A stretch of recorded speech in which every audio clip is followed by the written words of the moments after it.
dis-moi pour moi, prends courage. Ou dis-moi où que dis-moi. Ou dis-moi que tu es à temps moi. Ou laissez-moi pour aller. Ou aller.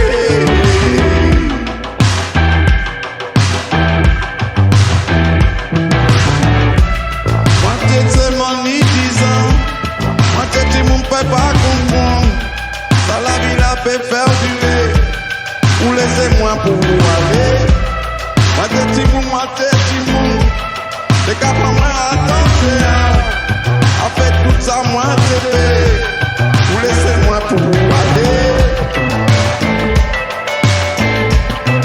Laissez-moi et où aller.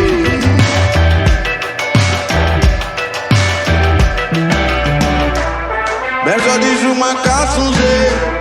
Je m'en qu'à songer encore bien clair. Moi qu'à voir si bateau là. Ou laissez-moi pour aller.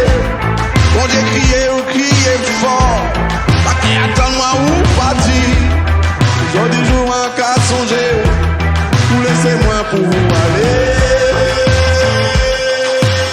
Allez, allez, allez, allez, allez, allez, allez, allez,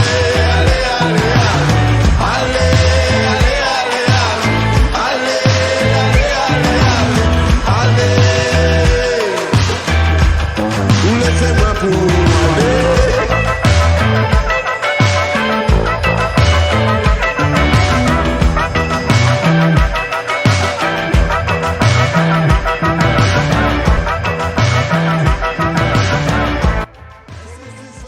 Eh bien, bonjour à tous, bonjour à toutes.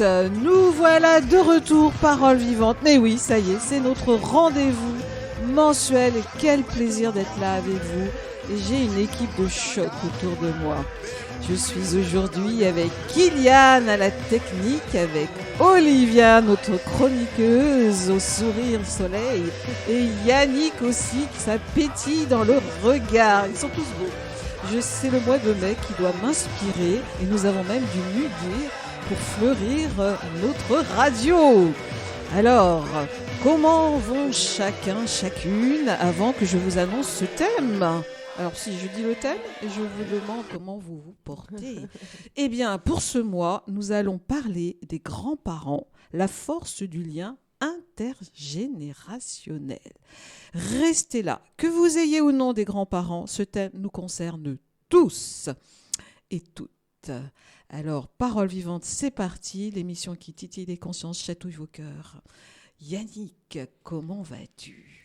Bonjour à tous. Moi, je vais bien.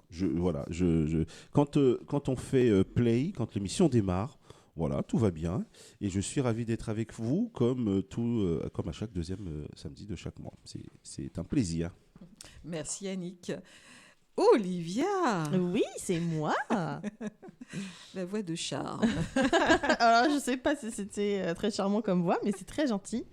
Et écoute, je vais très bien. Pareil que Yannick, c'est vrai qu'on a beau être fatigué, avoir passé une longue semaine, c'est toujours un plaisir de te retrouver, de vous retrouver tous les mois pour cette belle émission. Merci Olivia. Kylian, quelques mots pour tous et toutes. Il n'était pas prêt, tu l'as pris au début. Je l'ai pris au début. Pendant qu'il se prépare. Alors, Kylian. Bonjour. Comment te portes-tu, Kylian ? Ça va très bien. Bon, vous le voyez pas, mais il a lâché ses beaux cheveux. Il est très beau. On dirait une rock star. Il est chevelu. Alors, on y va. Donc, chattez, intervenez. Vous savez, nous aimons vos commentaires, vos témoignages. Et au pays des grands-parents, au pays où on dit papou, mamou, mémé, pépé, Dani, Daddy, Mamie, Papy, bon papa, bonne maman, mémère, pépère, et j'en passe. Il y a un florilège d'inventions langagières pour parler des grands-parents. Nous allons aller voir comment vous appelez vos grands-parents et comment ils vous appellent. Et nous allons aussi interroger quelle est la fonction, qu'est-ce que c'est d'être un grand-parent. Voilà.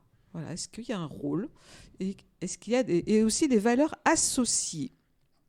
Nous voyagerons aussi du côté du transgénérationnel pour aussi repérer la puissance des liens psychiques. Voilà, comment ça se transmet aussi, les histoires et aussi même les secrets. Comment c'est aussi de grandir sans grands-parents? Ben oui, il y en a qui n'ont pas eu de grands-parents présents et qui sont parfois décédés ou qui sont très absents. Nous interrogerons aussi quand nous avons des grands-parents dits toxiques. Voilà, comment c'est pour vous, comment vous l'avez vécu, et que dit la loi, que dit le droit. Et nous irons en finale interroger aussi qu'est-ce qu'est un grand-parent de cœur. Voilà, on peut aussi avoir des grands-parents de cœur. Je vous vois pensif et pensive. Gros programme. Je pense qu'on hoche tous la tête en se disant ah oui ça je vais pouvoir répondre. Ça. C'est un gros programme. Alors pendant que vous réfléchissez, que les premières interventions arrivent, on est quand même dans un contexte social particulier, hein.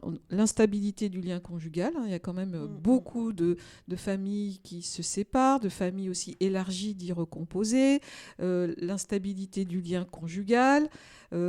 En France, en tous les cas, puisque nous sommes ici dans l'Hexagone, on peut aussi repérer qu'il y a une faible fécondité, hein, de moins en moins de naissances.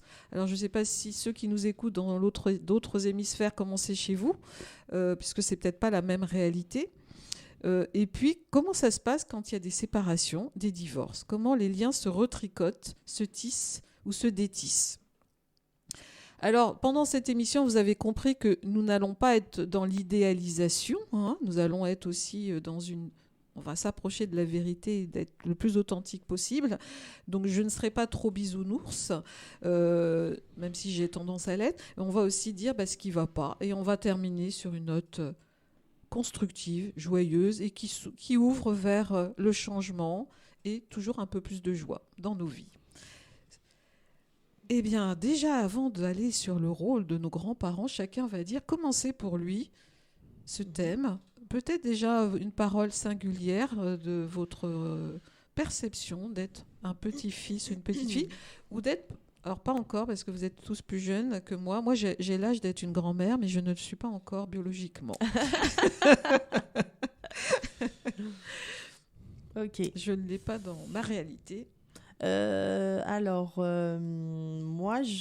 Alors, attends, que je réponde bien à la question, parce que j'aime bien répondre, genre raconter ma vie, là. Donc, ta question exacte, c'est...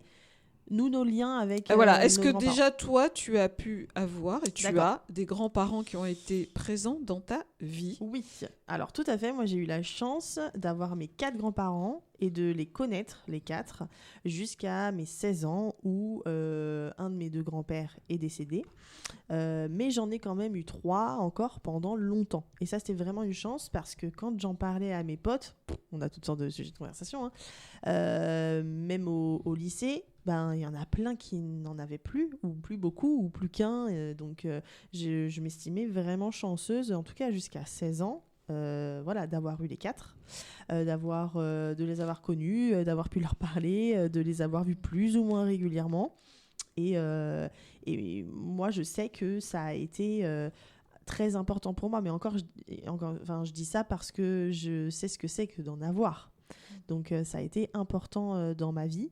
Il n'y a pas que des bons souvenirs, mais il y en a quand même plus que le contraire. Et aujourd'hui, je n'ai plus qu'une mamie, mais avec qui j'ai un peu coupé les ponts. Pour des raisons personnelles, et c'est très triste parce que il m'en reste plus qu'une et que elle rajeunit pas, hein. Mais voilà, après tu disais, hein, les secrets de famille, les non-dits, les machins, ça peut pourrir quand même une relation, et c'est ce qui a été le cas, donc voilà. Mais sinon j'ai eu la chance d'avoir les 4. Merci Olivia. Je me tourne vers Yannick. Oui, eh bien moi, c'est un sujet quand on l'a choisi qui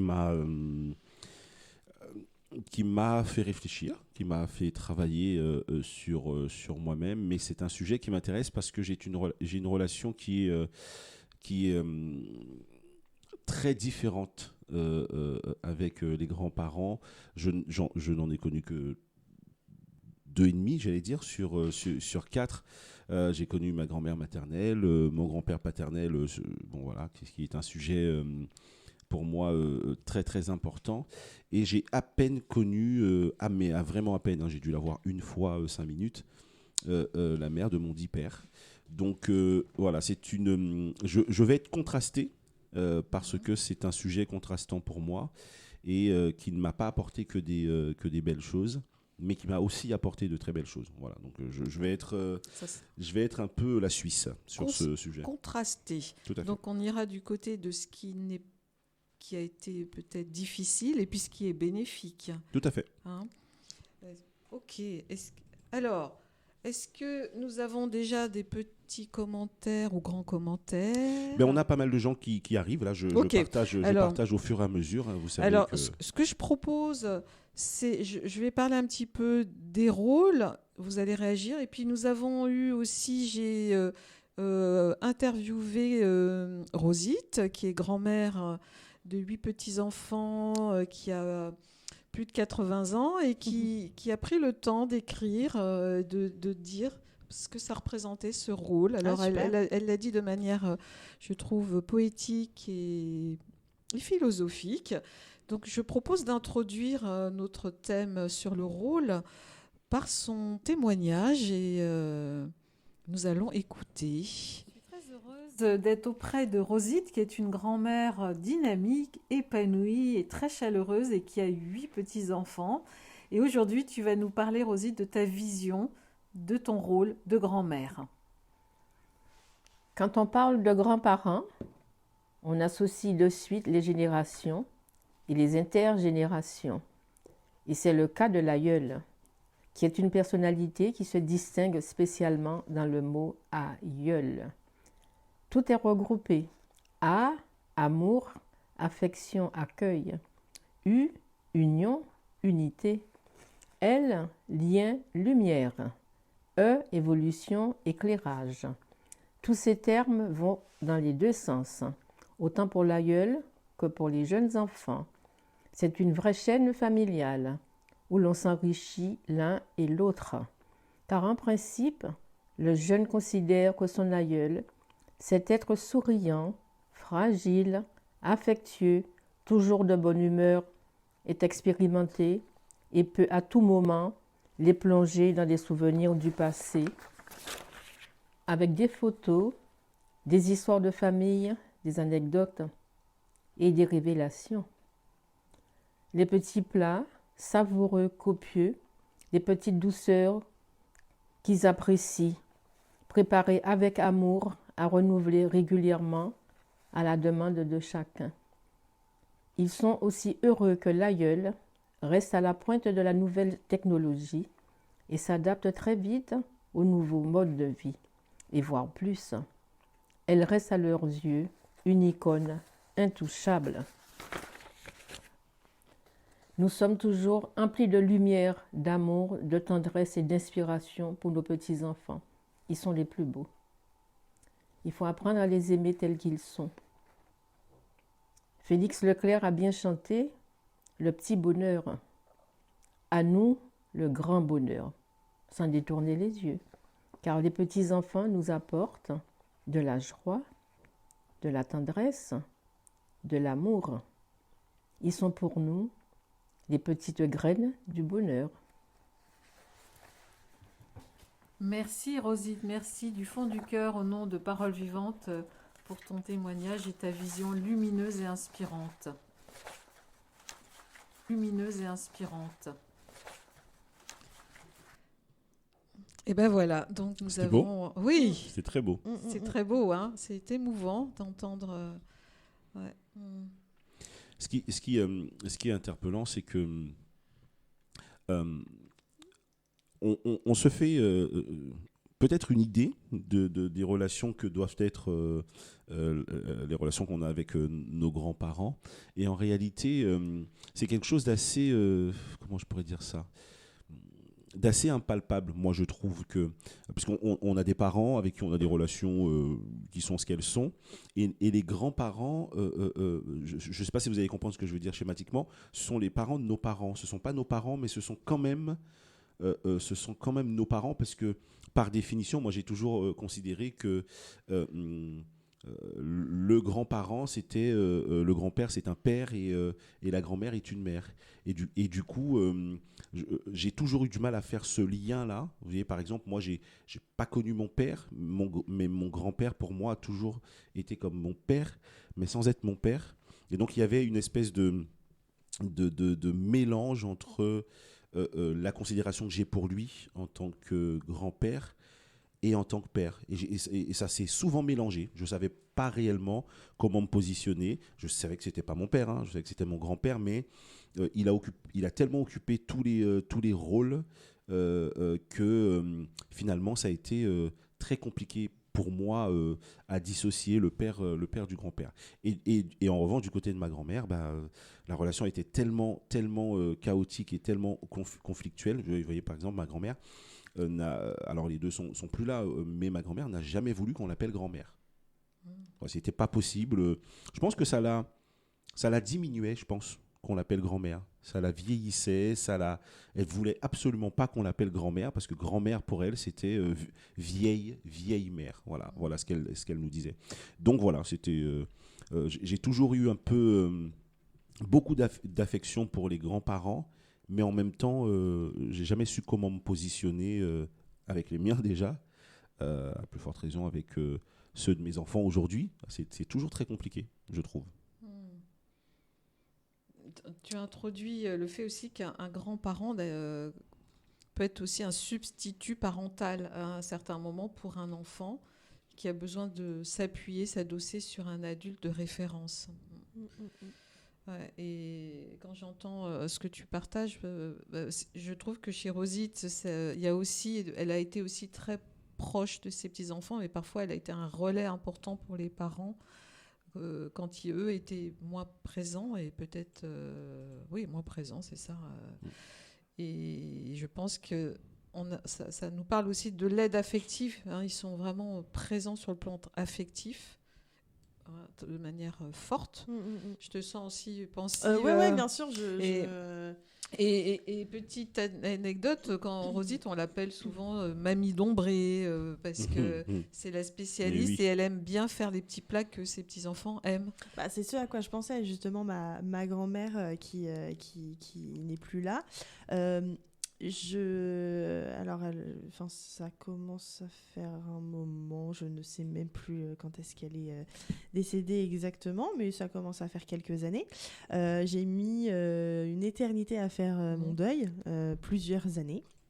Et en fait, je me suis rendu compte que j'étais encore une jeune adulte quand elle est morte. Et une des choses à laquelle j'ai pensé pendant son enterrement et tout, de me dire, elle est plus là, elle nous fera plus ces plats qu'elle seule savait faire, les pâtisseries dont elle seule avait le secret, etc.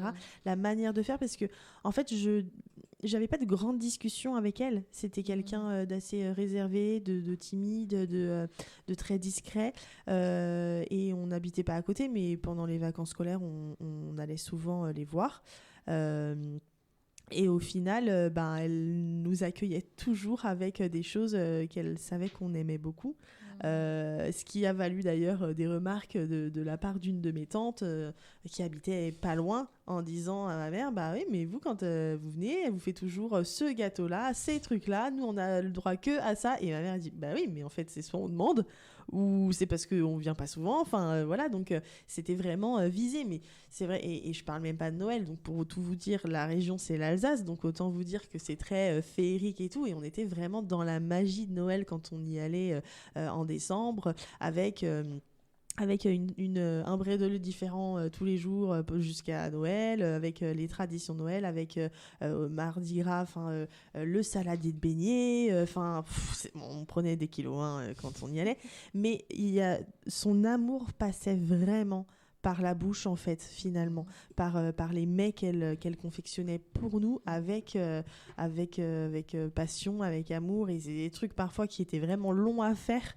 et je crois pas qu'elle avait de pétrin, par exemple, pour toutes les pâtes à brioche, les trucs qui demandent de pétrir, et puis elle prenait le temps de le faire, et dès qu'on lui demandait quelque chose, et c'est vrai que en plus elle était vraiment d'une gentillesse et d'une douceur, et Et ça a été très très compliqué parce que c'était vraiment la mamie gâteau.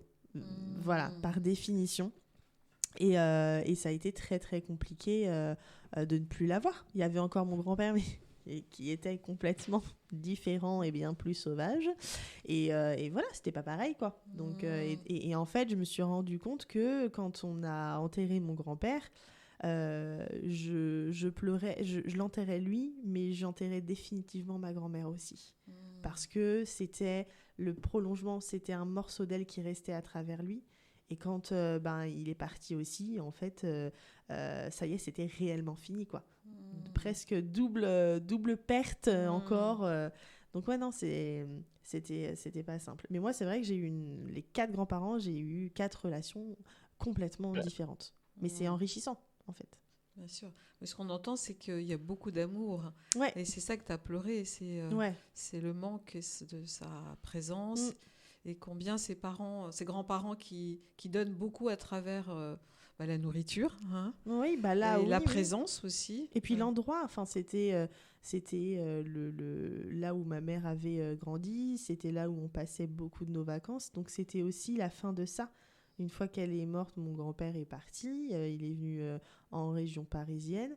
Et il n'y avait plus ce cocon, cet endroit où on pouvait venir pendant les vacances scolaires. Et ça aussi, c'était fini. Donc, en fait, on perdait aussi un endroit. Donc, il y a le lieu, le rassemblement. Et c'est une personne qui rassemblait avec sa présence, mais aussi ce lieu. Et quand elle part, tout s'arrête là, cet endroit-là. C'est ça. Donc, c'est-à-dire comment ça peut se continuer autrement et qui prend le relais s'il y en a, mais on voit bien que ce sont des personnes très solaires et piliers qui... Sans s'en rendre compte en plus. Hein. Ben oui, vraiment. C'est des forces tranquilles. Ouais, complètement. Et plein d'amour.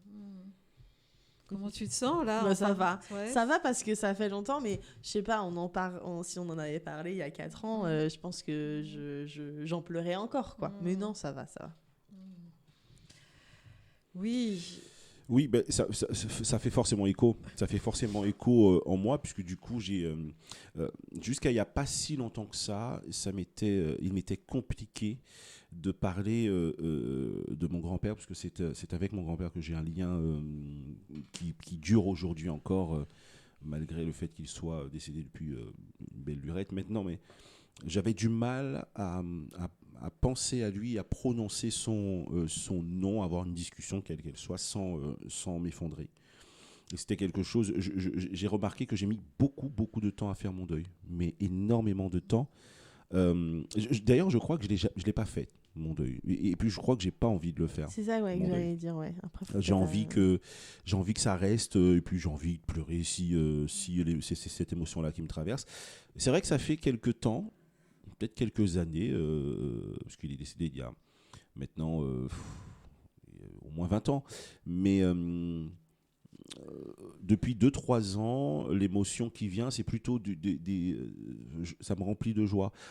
Alors quand je pleurais, ça ne voulait pas dire que j'étais...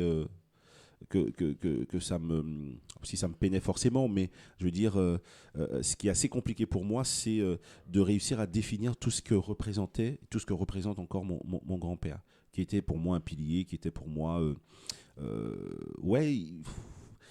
je veux vexer personne, mais pour schématiser, mon grand-père dans ma vie a été bien plus important même que ma mère, voilà.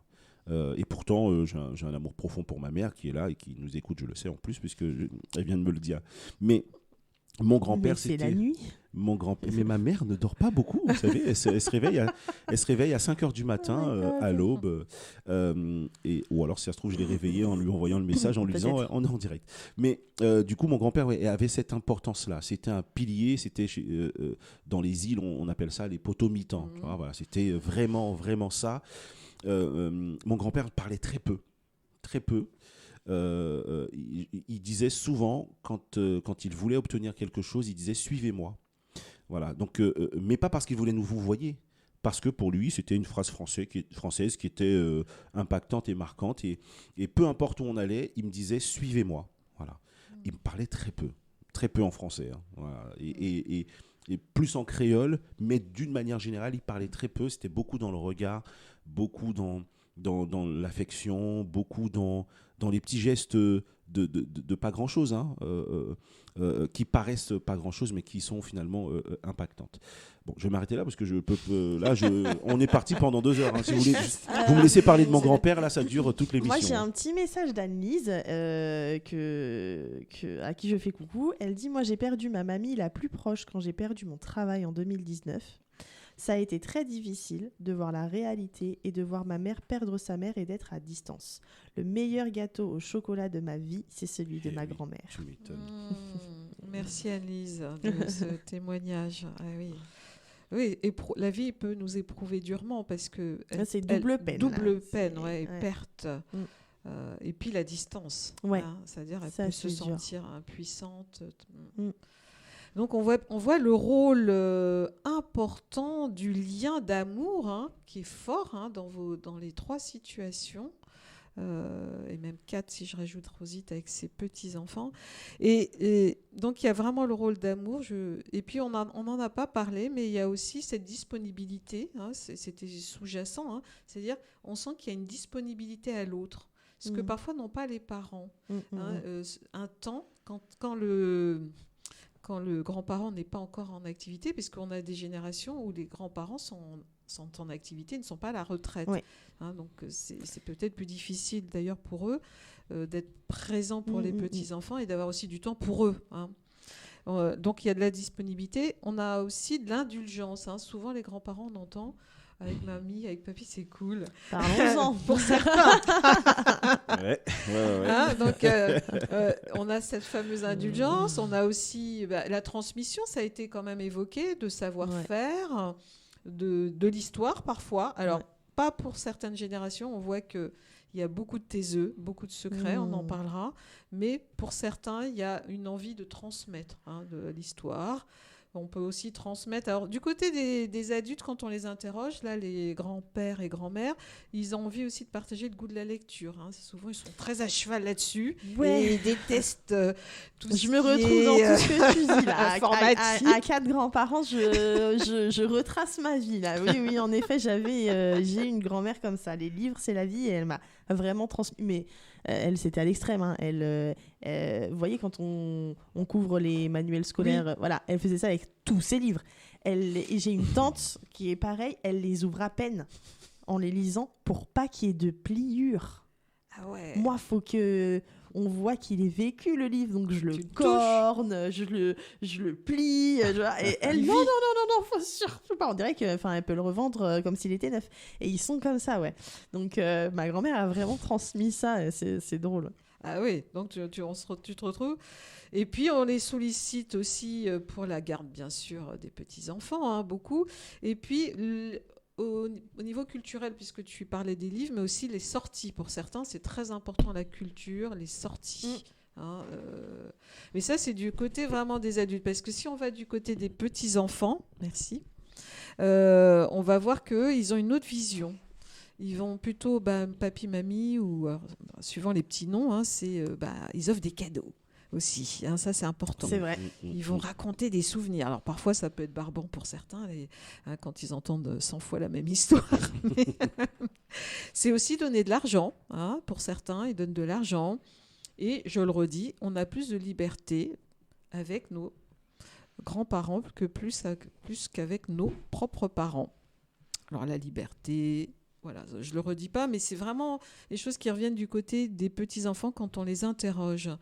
Est-ce que ça vous parle, vous, du côté de votre regard sur les petits-enfants, vos enfants, avec les grands-parents des deux côtés, d'ailleurs. Hein. Oui, moi, je vois avec ma fille comment sont... ses grands-parents, enfin je parle vraiment de grands-parents maternels du coup, et dans tout ce que tu as dit, je retrouve beaucoup de choses. Mon papa, il va vraiment être le grand-père qui va transmettre, mais pas que, c'est aussi le grand-père laxiste où du coup les petits-enfants ont beaucoup de liberté, et c'est aussi celui qui va dire ah oui, non, mais chez toi, c'est tes règles, mais une fois que t'es plus là, de toute façon, que tu me les déposes et que t'es plus là, bah, tu sais pas, hein, je fais ce que je veux. Ok, très bien. Donc, ouais, ma fille, je pense qu'elle va avoir une grande liberté et que ça va être problématique à un moment donné. Mais tant que la différence est faite entre comment ça se passe chez papa et maman et comment ça se passe chez les grands-parents, c'est pas grave, autant qu'elle le vive. Voilà. Mais ouais, du coup, maintenant que je suis maman, je vois aussi le côté grands-parents, quoi. Enfin, avec mes parents. Et je suis très contente qu'ils soient proches géographiquement. Parce que moi, c'est ce qui m'a manqué. Et qu'ils puissent en profiter pleinement, en fait. Et en effet, dans ce que tu as dit, oui, mon papa est à la retraite, donc il la voit plus et il peut plus profiter. Ma maman travaille encore, donc voilà, et c'est encore un peu différent. Et puis les grands-parents sont, enfin après je fais pas de généralité, mais la génération de mes parents, donc où ils ont même pas encore la soixantaine, ils sont actifs, quoi. Et moi, quand je regarde même les photos de mes grands-parents au même âge, je me dis, mais ils avaient déjà 80 ans. Enfin, c'est la tenue, c'est la coupe, c'est juste la manière d'être. Enfin, ils étaient déjà vieux, en fait, alors qu'ils ont été grands-parents au même âge que mes parents. Et du coup, ouais, ça, c'est cool parce que, comme tu disais, c'est un vrai relais. Ils vont faire... Moi, je sais que ma fille, elle va faire des choses différentes de ce qu'elle fait avec ses parents et qui vont lui apporter des choses, en fait. Ça va vraiment se compléter. Donc c'est une richesse. La palette s'enrichit Ouais. quand la communauté éducative est large et plurielle. Donc c'est un bonheur et une chance. Ouais. Je vois que Yannick écrit. Tout à fait. Tout à fait. Yannick, il écrit parce que du coup, il y a Il y a beaucoup de messages. Il y a des messages Merci, qui commencent à Olivia. arriver et je commence à en sélectionner quelques-uns. Je peux vous relater celui de Christian qui nous dit que... Christian nous dit « Mon grand-père est un rock tant en musique qu'en solidité. L'image que j'avais de lui est exceptionnelle. Il me manque. » Voilà ce que nous dit Christian. Et Julienne nous dit... je vais essayer de mettre le ton parce que le message m'a paru un peu sympathique. Oh, ça fait du bien. Ce thème, ça me replonge en enfance. J'ai 82 ans et je vous écoute souvent et c'est la première fois que je réagis. Ce thème me fait monter des émotions. Je suis grand-mère 12 fois, mais j'ai aussi été la petite enfant de grands-parents. Vous me comblez avec ce thème. Voilà ce que nous dit Julienne. Oh, merci beaucoup, Voilà. Julienne. On vous envoie De messages très sympathiques. beaucoup de tendresse et nous sommes fiers Ouais. de votre parcours et on sent qu'il y a beaucoup d'amour et de sagesse en vous. Merci, oui, Julienne. et puis pour rebondir un peu sur ce que vous disiez tout à l'heure, moi, j'ai pas beaucoup vécu. J'ai été le petit enfant. Et je vois aussi, vous savez que j'ai deux grands-enfants, et je vois leur relation avec leurs grands-parents, en tout cas du côté de leur mère, et même avec ma mère à moi. Et j'ai parfois un peu de mal à reconnaître la relation que nous, on avait avec nos grands-parents. Alors, certainement parce que c'est une question de génération, peut-être parce que... Je pense que nous, on était connectés avec nos grands-parents, mais réellement, humainement. Alors qu'aujourd'hui, ils sont connectés, comme le mot connecté qu'on entend aujourd'hui, dont on veut parler. Ça dépend l'âge qu'ils ont aussi. Je pense. Et puis, ça dépend du vécu, ça dépend de la relation, ça dépend des souvenirs créés, ça dépend de plein de choses. Parce que j'écoutais la personne que tu as interviewée tout à l'heure, Rosite, oui. C'est formidable parce qu'on entend dans sa voix... tellement de douceur, comme un peu quand j'écoutais cette interview, je me voyais avec un verre de lait et des cookies et une histoire qui m'était racontée. Et c'est ça pour moi, l'image des grands-parents, c'est ça. Voilà. Et c'est ce que je vois avec ma petite dernière, c'est ce que je vois quand elle est avec ses grands-parents. Alors, elle bouscule un peu les codes aussi, puisque du coup, elle a un caractère et puis elle est très vivante. Mais pour moi, les grands-parents, ça doit être ça, au-delà même de toute éducation que les parents sont chargés de donner à leurs enfants, je trouve. Donc voilà, moi je suis très nostalgique finalement. Je regarde ça avec des yeux d'adulte en repensant à l'enfant que j'étais et je me dis zut, j'en ai pas profité moi. J'en ai pas assez profité de de mon grand-père, parce que du coup, dans l'éducation que j'ai reçue, on n'avait pas trop de proximité. Il fallait pas trop en avoir. On se dit pas facilement je t'aime, on se fait pas facilement des câlins. On est très loin de tout ça. Et puis le grand-père, c'est une personne de plus. La grand-mère, c'est une personne de plus. Et on n'a pas ce lien. En tout cas, moi, ça m'a manqué. Et en étant adulte, en réfléchissant à tout ça, je me dis c'est quand même dommage quand je vois évoluer mes enfants avec leurs grands-parents, quand je vois évoluer ma petite dernière avec ses grands-parents, je me dis j'aurais tellement aimé que ça soit comme ça pour moi. Mais bon, voilà, c'est pas. J'en garde des bons souvenirs quand même, mais. Ouais. Après, c'est culturel, c'est pas la même génération. Toi, tu parles aussi d'une enfance aux Antilles. Peut-être que Marie-Ange peut aussi témoigner du fait que faut pas trop se montrer qu'on aime, parce que faut pas, tu vois, est-ce que c'est vécu comme une faiblesse, faut pas trop dire je t'aime, faut pas trop prendre dans les bras, et c'est vrai que pourtant moi j'ai des grands-parents qui sont antillais, hein, mais ma grand-mère elle nous disait je t'aime très facilement. Mon grand-père était un taiseux, donc bon, c'était complètement voilà, mais il nous montrait son amour différemment. Et ma grand-mère, ses petits-enfants, nous non avec mes sœurs, mais ses autres petits-enfants l'appelaient Amour. Et certains de ses enfants aussi. Je pense que ça paraissait, ma mère trouvait ça trop bizarre, donc elle nous disait non, en fait c'est ta mamie, tu l'appelles mamie, mais du coup parce que je pense culturellement dans sa tête ma mère disait mais pourquoi, mais sinon ouais, ma grand-mère et vice versa, hein, elle nous appelait aussi comme ça. Oui, enfin il y a beaucoup de choses dans ce que vous partagez et je vous en remercie. Connexion plutôt que rencontre, c'est-à-dire à quel moment on se rencontre, on se connaît, c'est-à-dire à quel moment on partage, on va communier en fait, on va se sentir comme unis. Hein. Et ça peut passer par du verbal, de l'action, mais aussi du non-verbal, ce que tu décris Olivia, c'est-à-dire qu'au-delà des mots, même il y a des taiseux où ça transpire, il y a une connivence qui fait qu'on se sent englobé avec l'autre. Hein. Et parfois, il y a une telle distance, et là, ça m'amène aussi avec ce que partage Yannick. J'ai beaucoup de... Ça m'a émue parce que je me dis, mais pourquoi il y a cette distance ? Parce que comme si on ne pouvait pas s'attacher, il ne faut pas s'attacher. Et toi, tu as introduit l'histoire. On est dans ce mois là, des commémorations de l'abolition de l'esclavage. Mais je me dis, mais oui, il ne fallait pas s'attacher. Puisqu'on allait être séparés, on allait être vendus. Et c'est comme s'il y a quelque chose dans nos tripes qui fait, mais ne t'attache pas, ne me dis pas que tu aimes, parce que tu ne vas pas le revoir. Et la meilleure des choses pour ne pas souffrir, ou penser qu'on ne va pas souffrir, mais c'est illusoire, c'est ne pas s'attacher. Mais en même temps, un tout petit être, je veux dire, que ce soit garçon ou fille, et même dans le règne animal, on a besoin d'attachement minimal pour grandir en sécurité. Le problème, c'est que ça fonctionne par ricochet. C'est-à-dire que moi, je sais que mon grand-père maternel a transmis des choses à ses enfants, dont ma mère, qui après nous en a transmis. Et alors, je vais donner un exemple concret. Des deux côtés, aujourd'hui, je le vis bien parce que j'ai des réponses, mais c'est très chargé d'histoire. D'un côté, j'ai des grands-parents antillais, donc si on croit quand même à la mémoire génétique, etc., il y a quand même tout ce qui est esclavage, mais c'est vrai que c'est très flou de ce côté-là, parce que en termes de transmission historique, c'est à peu près égal à 0.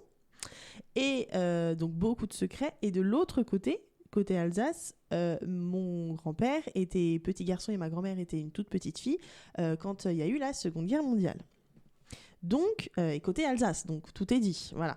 Donc mon grand-père a vécu l'école allemande, le changement des prénoms pour que ça sonne plus allemand. Et lui, il a relativement bien vécu. Il avait 6 ans, mais ma grand-mère en avait 3. Et mon arrière-grand-père, donc le père de ma grand-mère, si je dis pas de bêtises, il aidait les résistants. Et donc, ils étaient bombardés quand même pas trop loin de la ferme familiale, mais lui, il avait sa charrette, etc. Donc, il les cachait, puis il les aidait à passer la frontière, ou enfin, voilà. Et Alors attendez, pourquoi je dis ça déjà? Ah oui, parce que du coup mon grand-père, c'est pareil, c'était une famille il travaillait les terres, hein. Donc je pense qu'ils ont soit pas toujours mangé à leur faim, ça c'est fort possible, donc toujours ce peur de manque. Donc il l'a fait ricocher sur ses propres enfants, et où il avait peur toujours qu'ils manquent, donc il sait pas qu'il les gavait comme des oies, mais il leur disait pas non. Donc ma mère a beaucoup souffert petite et au début de son adolescence de sa morphologie, parce qu'en fait personne ne l'arrêtait jamais. Donc il suffit en plus que tu sois gourmand de naissance, tu manges, de toute façon tu peux. Donc on t'arrêtera pas parce que il y avait le peur du manque de mon grand-père. Sauf qu'elle, comme elle en a souffert, parce que du coup, elle était une petite fille plutôt ronde, elle n'était pas bien dans son corps, voilà. Et elle l'a fait ricocher sur nous, donc ma grande sœur et moi, en faisant toujours attention à notre poids. Donc, nous, on a dû faire relativement attention à notre poids. Enfin, moi, je sais que ça a créé des choses chez moi, tout n'est pas de sa faute, hein, mais ça a créé des choses chez moi où je me voyais pas comme j'étais réellement dans la glace, où à 15 ans, je faisais déjà des rééquilibrages, à 16, je faisais déjà des régimes, et c'était, il y a des périodes où je me pesais tous les jours, où c'était vraiment compliqué. Et moi, aujourd'hui, sur mes enfants, mes beaux-enfants, je vois bien que la nourriture, pour moi, c'est quelque chose où je vais être un peu comme ma mère, ou faire toujours attention, il faut qu'ils soient bien dans leur peau, il faut faire attention à ce qu'ils ne se fassent pas de mal avec des excès pour pas qu'ils en souffrent après. Et en fait, ça part quand même d'un truc qui date des années 30. Donc, c'est quand même... ça vient de loin. Donc, voilà, c'est un peu l'effet papillon. Et c'est vrai qu'il y a une transmission qui peut se faire aussi comme ça, qui n'est pas toujours positive.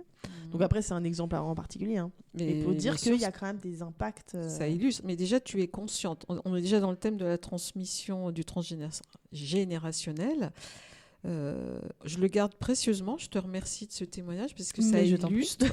et le début de pour changer une situation, il faut déjà en avoir conscience. Ouais. Donc déjà, tu es très consciente et lucide sur cette situation.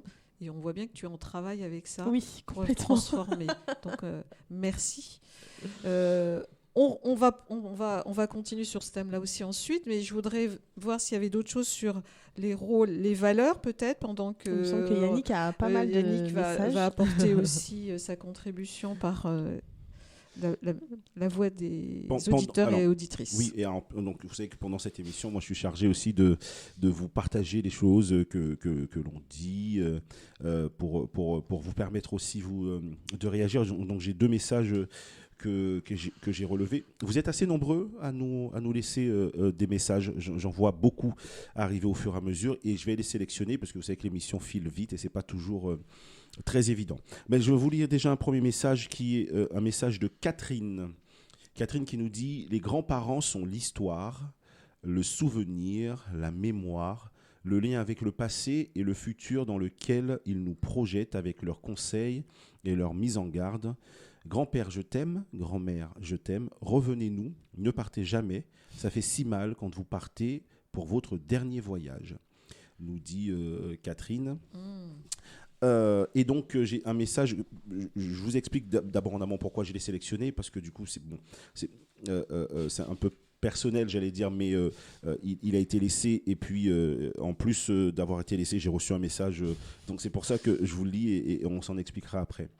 C'est Michela qui nous dit bonjour, je ne peux m'empêcher de réagir car je suis concerné par un propos qui a été tenu sur votre émission. J'ai été élevé par ma grand-mère, grand-mère que nous avons en commun avec Yannick, et j'ai eu peu de relations avec mon grand-père. Je suis triste d'entendre qu'il avait une relation conflictuelle, car moi, je l'aimais beaucoup. Mon grand-père, même si je n'ai pas eu beaucoup de relations, ça a toujours été très fort. Le problème, c'est quand il faut faire un choix et quand on est pris entre 2 amours. Après réflexion, j'ai été prise en otage par ma grand-mère, qui a été bien sous tout rapport avec moi, mais qui visiblement n'a pas été cool avec les autres. Voilà ce que nous réagissons. Alors, je le lis parce que vous avez bien compris, il s'agit de ma cousine qui nous laisse un message et qui me demande de le lire. Je ne l'aurais pas fait autrement, parce que du coup, c'était un peu très personnel, mais voilà, elle me demande de le faire, donc je lis ce message qui me bouscule un peu finalement. Merci Michel. Et puis en osant le rendre public, ça aussi, ça permet de libérer déjà par la parole et sentir qu'elle est écoutée. Et que nous sommes aussi dans la bienveillance pour écouter et manifester de la compassion par rapport à votre famille et à Michela et à toi Yannick et à ton grand-père, ta grand-mère et tous les êtres qui vous entourent. Oui, parce qu'en réalité, je disais que oui, j'avais une relation assez conflictuelle, mais parce qu'en même temps, je pense qu'on a aussi, nous, en tant qu'enfants, on a aussi un rôle à jouer, je pense. Et on attend, on ne voit jamais nos grands-parents comme de potentiels agresseurs, comme de potentiels, je sais pas si vous voyez ce que je veux dire, comme des gens qui, voilà, on n'attend que de l'amour globalement de nos grands-parents. On l'attend, on en a besoin et on va le chercher aussi. Et quand on a une porte close, c'est pas toujours très agréable, ça fait mal. Et du coup, vous voyez, je disais que j'ai toujours pas fait le deuil de mon grand-père, mais en revanche, j'ai fait le deuil de ma grand-mère de son vivant. Et ça, pour moi, c'est très difficile. Ça, c'est très difficile parce que j'ai pas reçu cet amour dont j'avais besoin. Et je pense que ça a certainement fait de moi l'homme que je suis aujourd'hui, le père que je suis aujourd'hui. J'ai pas réellement de regrets, mais beaucoup de douleur de ça. Ouais, voilà, c'est très douloureux. Bon, j'ai lu ce message. Nous le sentons. C'est pas simple. Mais merci du message. Donc, juste merci de cette mise à nu aussi, de ce partage. C'est-à-dire que parfois, ça vient nous toucher et c'est douloureux de ne pas sentir l'amour qu'on voudrait recevoir et qu'on n'a pas. Alors, juste avant de faire une courte pause dans quelques instants, je vais vous dire, du côté des grands-parents, les valeurs qui sont souvent citées, c'est le respect de l'autre, le sens de la famille, l'honnêteté, la tolérance et le respect de l'autorité. Et du côté des petits-enfants, ce qui est évoqué, c'est, en termes de valeurs, c'est le sens aussi de la famille. Et chez mamie ou chez papy, on pourrait dire on a le droit de tout faire. Et puis, souvent aussi, les grands-parents sont vécus, ils nous remontent le moral et ça nous donne de l'énergie. Bon, merci à tous et toutes pour vos témoignages, partages. Et puis, une citation qui rejoint ce que nous a partagé. Alors, j'ai oublié son prénom, mais c'est ils sont témoins, les grands-parents du passé, garants du présent et héritiers du futur. Mot emprunté à Carmin de Mazy. Merci à tous, on fait une petite pause. Ne partez pas très loin, buvez un coup et on se retrouve.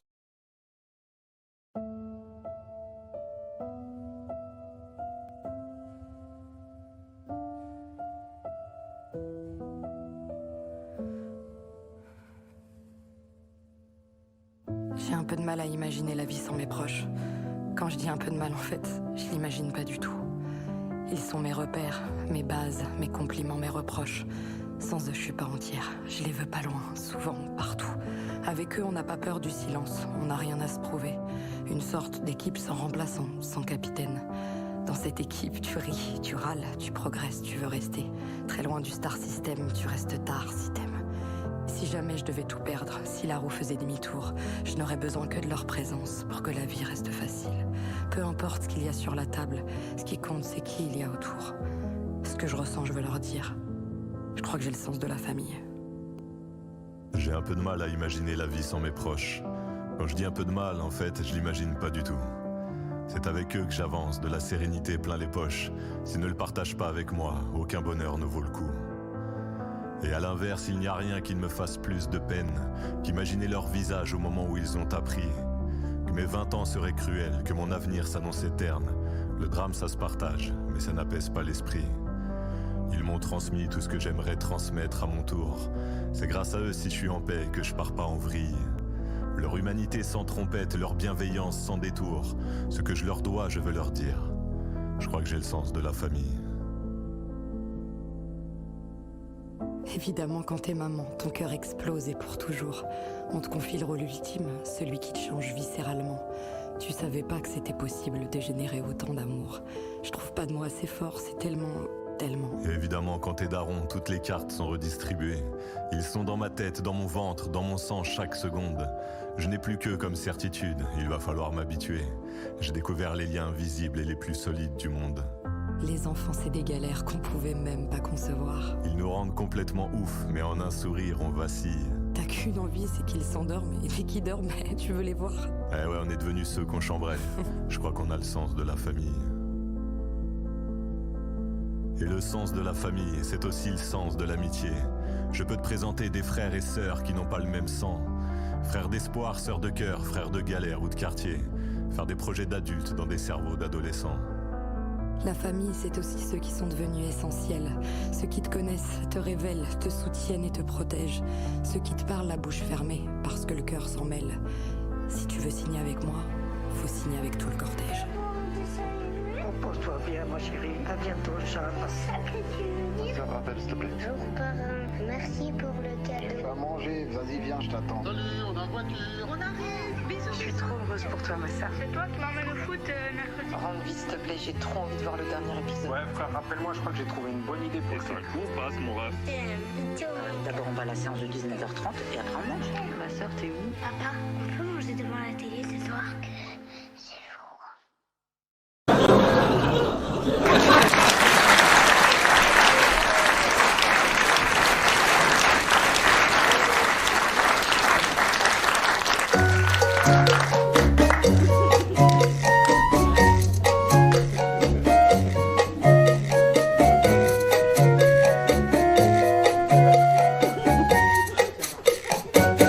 Je ne peux pas te dire je t'aime, j'aime trop ma maman, femme de 60 ans, au visage d'enfant, même si elle a 20 ans, de plus que moi maman, elle reste avec Mémé, ma première fiancée, je me souviens de son cabas, rempli de haut en bas, et de son cœur qui bat pour son gentil bébé. Qui c'est la maman de maman, ma Mémé.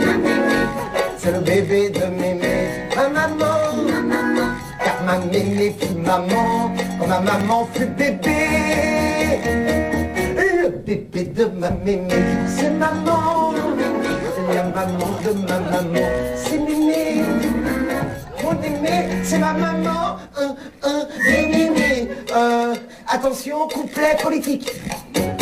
En grandissant, parfois l'on croit, pour être un homme on doit oublier à jamais le bébé qu'on était. Alors ça c'est faux parce que paraîtrait même que le président, sur sa ligne privée, entend de temps en temps une voix murmurer: allô, c'est toi mon bébé? Allô, c'est toi maman? C'est la maman du président. Et même les méchants voyous ont une petite maman qu'ils appellent tendrement après leur mauvais coup. Allô maman? J'ai encore fait un mauvais coup. C'est la maman de maman, c'est le bébé de Mémé, ma maman.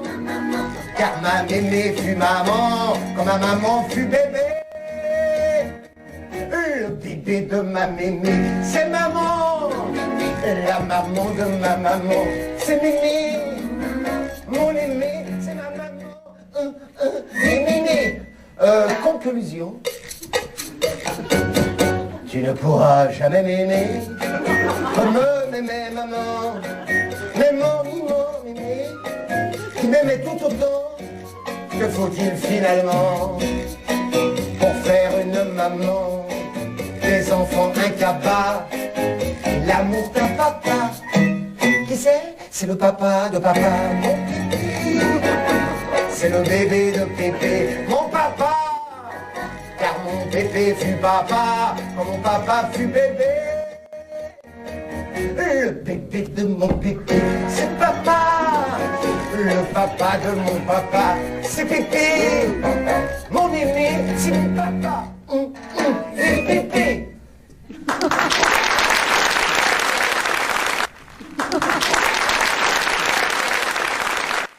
Eh bien, nous voilà de retour après la maman de ma maman, c'est ma mémé. Le papa, de mon papa, c'est mon pépé. Oui, et voilà. Donc, Parole vivante, l'émission qui titille les consciences et chatouille vos cœurs. Et nous avons bien rigolé en écoutant Monsieur Bénureau. Tout à fait. Ah, donc nous avons eu des émotions avant cette pause. Et nous allons poursuivre. Donc, Olivia, tu avais, par ton propos et ton témoignage, introduit le thème du transgénérationnel. Donc, quelques mots sur cet aspect. Donc, nous avons tous conscience que quand nous devenons grands-parents, même déjà quand nous devenons parents, ça va venir réveiller notre vie et la bouleverser. Hein. Donc, et la place de chacun, quand il y a un petit enfant qui vient, toutes les places vont être rediscutées, peut-être même redistribuées. Et dans certains cas, quand l'enfant devient enfin parent ou est devenu parent, alors je n'ai pas du tout de... Tout le monde peut ne pas avoir de parents, hein, c'est OK pour moi. Quand on devient parent, on peut ne pas supporter aussi la façon dont notre propre parent s'est comporté avec nous. Hein, ça peut aussi venir réveiller ça. Et puis aussi, on peut avoir des surprises de voir notre parent se comporter d'une manière différente avec son petit enfant. Et on aurait bien aimé, nous aussi, bénéficier de cette attitude qui parfois peut être plus chaleureuse, plus tendre. Et ça peut créer des conflits. Donc les grands-parents, eux, vont essayer de faire avec leurs petits-enfants aussi ce qu'ils n'ont pas pu faire avec leurs propres enfants. Et on ne l'a pas évoqué dans la première partie de l'émotion, mais l'argent, le matériel aussi, est très au cœur des problématiques familiales. Hein. Les grands-parents peuvent être aussi des soutiens matériels et au niveau de l'argent. Et c'est à prendre en considération. Être grand-parent aussi, c'est accepter que tout va basculer. Hein, et c'est une autre étape dans notre vie qui fait aussi qu'on se dit on arrive peut-être vers la fin de notre vie ou la dernière partie de notre vie. Et on veut tisser des liens souvent de qualité et on veut en profiter. Et d'où parfois c'est cette disponibilité accrue qu'ont les grands-parents, certains ont à cœur. Et parfois même, ils en oublient même d'être peut-être un homme ou une femme dans leur vie. Et ils deviennent plus des grands-parents. Et tout est focalisé sur cette fonction de grands-parents. Et ça peut être aussi source de conflit avec la descendance, les propres enfants qui se sentent un peu parfois, même souvent, dans certaines situations, dépossédés de leurs enfants. J'espère avoir été claire. Tout à fait. Je me rends compte que je dis souvent, certains.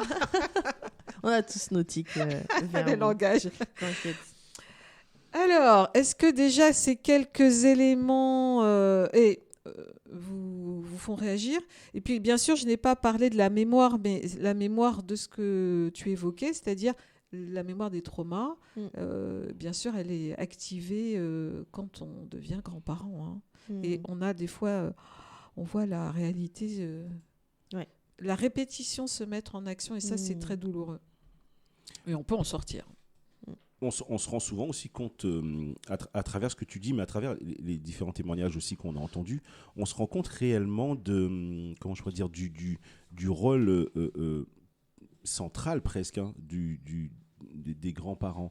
Parce qu'on a un témoignage tout à l'heure qui disait quelle est la conscience ou la mémoire ou, qui nous fait qui nous lie entre notre passé et puis les conseils qu'ils peuvent nous donner. Mais on se rend compte que nos grands-parents, quand ils nous racontent des choses du passé, c'est souvent le seul lien que l'on a avec notre passé, nos grands-parents. Et du coup, on ne remet pas en question ça. On s'assoit, je le disais tout à l'heure, un peu comme une histoire qui nous est racontée, bon, qu'elle soit belle ou pas d'ailleurs, mais ça, c'est je trouve que c'est une responsabilité qui est telle que je ne sais pas si je voudrais avoir cette responsabilité-là en tant que grand-père, j'espère l'être quand même, d'avoir à souvent raconter l'histoire, raconter la famille, raconter raconter l'héritage familial, et je suis pas sûr que c'est pas un rôle que j'ai forcément envie d'occuper, mais et pourtant je conçois que c'est le rôle des grands-parents de faire ce lien, et puis entre ce lien qu'on fait avec le passé et puis les conseils que l'on peut donner, il faut être passé, présent et futur. Je suis pas sûr que Moi, je pense que ça peut se faire assez naturellement. je sais pas parce que avec la vie que l'on a nous, que l'on a menée nous en tant qu'homme, en tant que femme, je sais pas si moi je me sentirais à l'aise de me poser en tant que raconteur du passé, peut-être, en tant que conseiller futur, je suis pas sûr, et en tant que personne présente, je sais pas ce que je serais. Pour moi c'est assez obscur comme responsabilité. En fait, je pense que tu peux pas l'anticiper parce que moi, je sais quand oui, mais c'est un problème pour moi, ça, déjà. Oui, je sais, mais... pas anticiper... le truc, c'est que c'est comme quand t'es parent, parfois, t'as des questions que tu dois... Enfin, auxquelles tu dois répondre, qui sont posées par tes enfants. C'est toi qui es pas prêt, en fait. Tu vois, ça te repousse un peu dans tes propres limites parce que tu dis, ok, j'avais pas du tout l'intention d'aborder ce sujet avec cet enfant. Ouais. Là, tout de suite, maintenant. Donc, en fait, t'es parfois, je pense, un peu pris au dépourvu. Et quand t'es grand-parent, c'est pas à tes enfants que tu parles. Donc, t'as déjà un recul. Il y a déjà des dizaines d'années qui se sont écoulées pour raconter tes bêtises, tes expériences, tes machins. Et je pense même que parfois, tu racontes des trucs à tes petits-enfants que tu n'as même pas raconté à tes enfants. Tellement peur qu'ils prennent exemple sur toi quand c'est une bêtise ou qu'après, ils l'utilisent contre toi. On dit, tu l'as fait, toi, donc je peux le faire. Et... moi, je sais que y a quand même eu une passation, enfin voilà, une transmission. Moi, j'étais demandeuse, donc mes sœurs, j'ai une grande sœur et une petite sœur, je suis même pas sûre que elles se rappellent ou qu'elles aient un jour posé la question sur le passé de mes grands-parents. Je sais que mon grand-père, enfant de la guerre, ma mère m'a dit, moi, c'était tous les jours à table, hein, la guerre. C'est tout ce qui occupait les conversations. Donc elle a vécu dedans, donc je sais qu'elle, si un jour je lui posais des questions, puis elle a une très bonne mémoire, elle saura me retranscrire la vie de ses parents, parce qu'elle a entendu toute son enfance. Et moi, j'ai déjà posé des questions et à mon grand-père et à ma grand-mère sur leur enfance, en fait, et sur le moment où ils ont vécu justement cette guerre-là. Et puis après... On n'en a pas forcément parlé, mais l'autre fois, j'ouvre une boîte de photos. Je ne savais même pas que ma mère avait tout ça. Je suis tombée sur toutes les photos en noir et blanc, même de ma grand-mère qui avait genre 3 ans. Des photos que j'avais jamais vues. Et en fait, ma mère connaissait l'histoire. Et ça, c'est hyper bien. Donc, elle a pu me dire que ma grand-mère... En plus, ils étaient habillés comme des enterrements. Ils faisaient des têtes d'enterrement. Il fallait pas sourire sur les photos avant. Et du coup, ma grand-mère était habillée d'une robe blanche très simple. Et c'était un de ses regrets parce qu'en fait, mon grand-père avait fait des mariages en grande pompe pour les aînés. Ma grand-mère, c'était la dernière de 4 enfants. Et il n'y avait plus d'argent au moment où elle s'est mariée. Et donc, du coup, c'était très, très simple. C'était pas un gros mariage, etc. Donc, déjà, une petite frustration. Et c'est... Alors, moi, je suis de ce tempérament-là, hein, sans rentrer dans la nostalgie, mais j'adore l'histoire des gens, en fait. L'histoire de Napoléon, moins, mais l'histoire des gens, c'est vraiment quelque chose qui me passionne.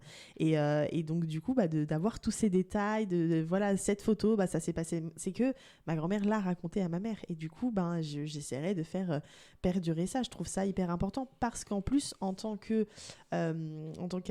personne, et parfois, il y a des transmissions qui se font parce que j'y crois vraiment à ces liens et à cette transmission, je sais plus comment on appelle ça, à la mémoire génétique. Et pour moi, il y a des choses parfois qui, comme je parlais de ricochet tout à l'heure, qui rejaillissent en nous et on ne sait pas forcément d'où ça vient, pourquoi on est comme ça, pourquoi on pense à ça, etc. Et les réponses sont souvent dans le passé. Et du coup, c'est pour ça que moi j'avais un gros trou côté paternel, parce que c'est que des secrets. Et en fait, ça fait aussi partie de mon histoire, mais cette histoire, je ne l'ai pas. Donc, j'ai vraiment les deux côtés, alors que ça aide, en fait, en tout cas pour moi. Je ne fais pas de généralité. Ça m'a aidé, quand j'ai su certaines choses, ça m'a aidé à grandir, à évoluer, parfois à passer à autre chose et à comprendre, qui je suis. Donc l'importance, c'est, je vois qu'Yannick va je suis réagir, d'accord. l'importance des récits, de la transmission de l'histoire et d'appartenir en fait à une famille. Ouais. Parce qu'on peut imaginer quand il y a un silence, un mutisme, comme quoi on est isolé, quoi, ça nous enferme et on se sent pas relié. Parce que là, quand on t'entend parler, on a les images avec toi. On sent c'est relié, il y a du monde, même si de l'autre côté de la branche plutôt paternelle, il y a pas, mais on sent qu'il y a beaucoup de personnes, c'est vivant. Ouais. Hein, ça nous met vraiment beaucoup de vie. Et tu as introduit avec ce que tu partages aussi, on a besoin de modèles d'identification. Ouais. Au-delà de nos parents, et même si on n'a pas eu de grands-parents, on va l'évoquer aussi ensuite, c'est important d'avoir d'autres adultes référents autour.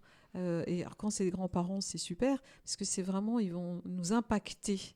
Et puis ils sont humains. Tu vois, quand tu dis ils ont fait des bêtises, eh ben oui, ça fait partie de notre humanité. On n'est pas, on fait pas tout bien comme ça. On n'a pas appris tout comme ça. On a trébuché, on a fait des erreurs, on a transgressé.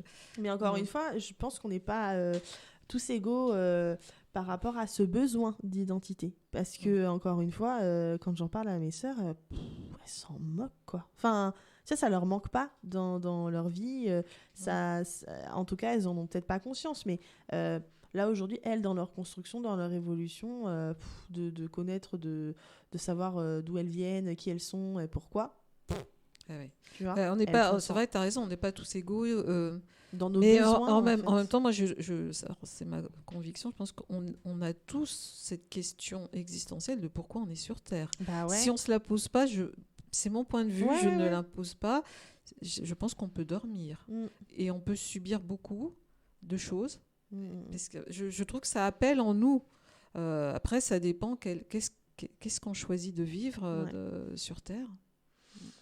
Yannick, est-ce qu'il y a des témoignages, des commentaires il y a quelques commentaires, mais je voulais réagir à ce que disait Olivia, parce que je disais tout à l'heure que c'était pas un rôle que je voulais avoir, mais je partage en partie ce qu'elle a dit, parce que le passé comment je pourrais dire ça, est très important, parce que souvent on nous demande de regarder devant nous, de regarder vers le futur, d'avancer.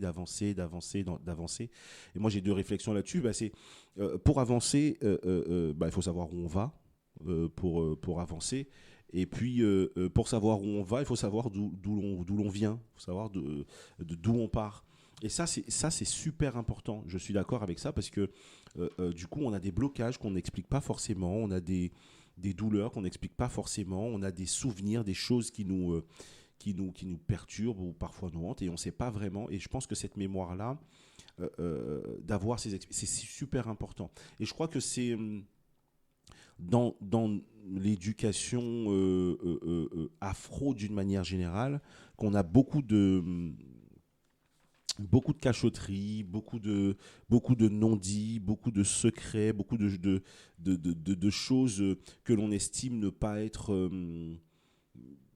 pas concerner les enfants, ne pas regarder les enfants. Mais au final, nous, on reste toujours des enfants. Même quand on a 25 ans, 30 ans, 40 ans, on reste toujours des enfants, et on ne sait jamais réellement... Vous voyez, moi je suis, pour parler un petit peu de mon histoire très rapidement, je suis dans un groupe familial qu'on appelle la lignée Manza. Donc, et je sais qu'ils m'écoutent, puisque du coup les messages qu'on a reçus font partie de ça.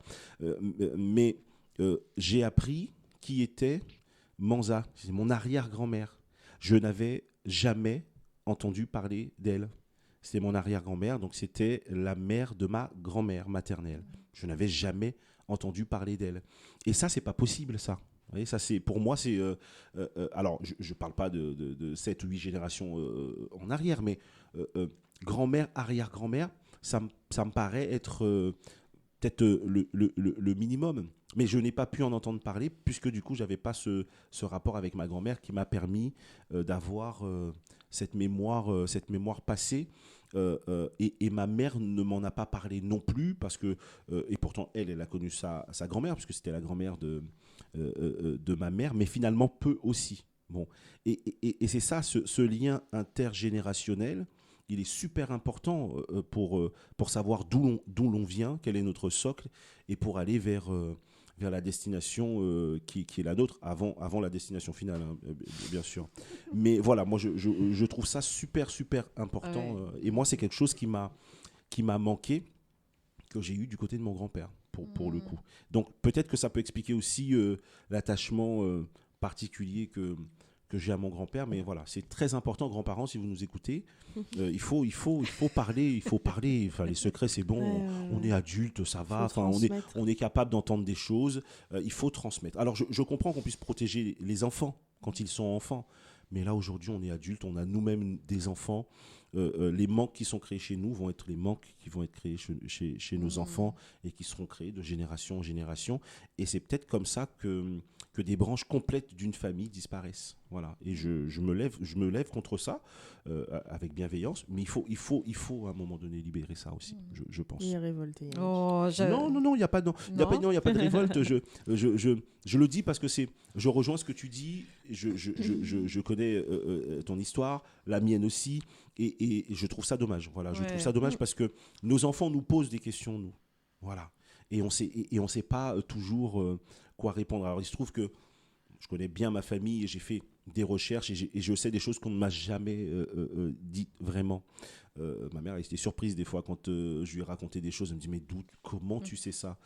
Ouais, il faut libérer ça. On en a besoin et c'est pas que thérapeutique, hein. C'est aussi juste une construction personnelle que de savoir.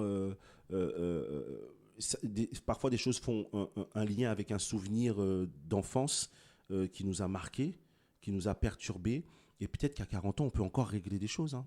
On peut encore réparer des choses, et vous, parents, grands-parents, vous avez entre vos mains cette possibilité-là. Je ne dis pas pouvoir, je ne dis pas obligation, je vous ai cette possibilité. Alors quand on ne vous demande rien, c'est facile de ne rien dire. Quand on s'interroge, vous pouvez largement penser que c'est parce qu'on a un besoin aujourd'hui d'avancer, d'évoluer, de se guérir parfois aussi. Et la parole peut être salutaire à ce moment-là. C'est très fort ce que tu dis. Et, je suis à la fois pensive, perplexe et dans l'adhésion totale tout ça en même temps. Okay. Ce que tu dis. Enfin, je vais essayer d'élaborer, parce qu'il y a tellement de choses, c'est tellement riche tout ce qui se dit. Déjà, je me dis, quand on n'a pas effectivement cette parole qui circule, on peut se sentir hors sol, avec toute la difficulté et l'isolement dans lequel on peut se trouver, et ballotté en fait par les événements. Alors que quand on a cette histoire et on sait aussi où on va aller, ça nous donne une force, une puissance, hein, comme l'arbre. Hein. C'est-à-dire, on parlait de racines, c'est le mot qui me revient, moi. C'est racines, les racines, pour que l'arbre puisse croître avec ses branches. Et si la parole ne peut pas se dire à tous ceux qui nous écoutent, trouvez des moyens. Ça peut être l'écriture, ça peut être une chanson, ça peut être trouver un médiateur, ça peut être quelqu'un qui raconte ou qui écrit l'histoire.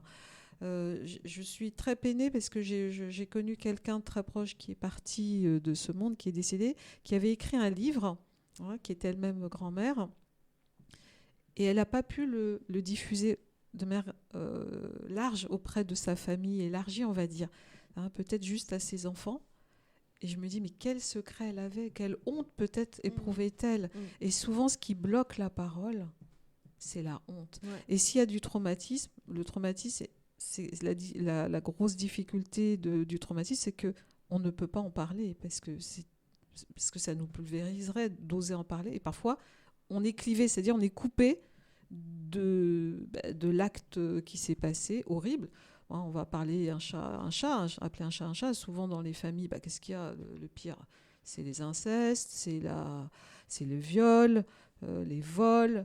Le meurtre, hein, pour le meurtre d'un proche, hein, puisqu'il y a des homicides qui parfois n'ont pas été révélés.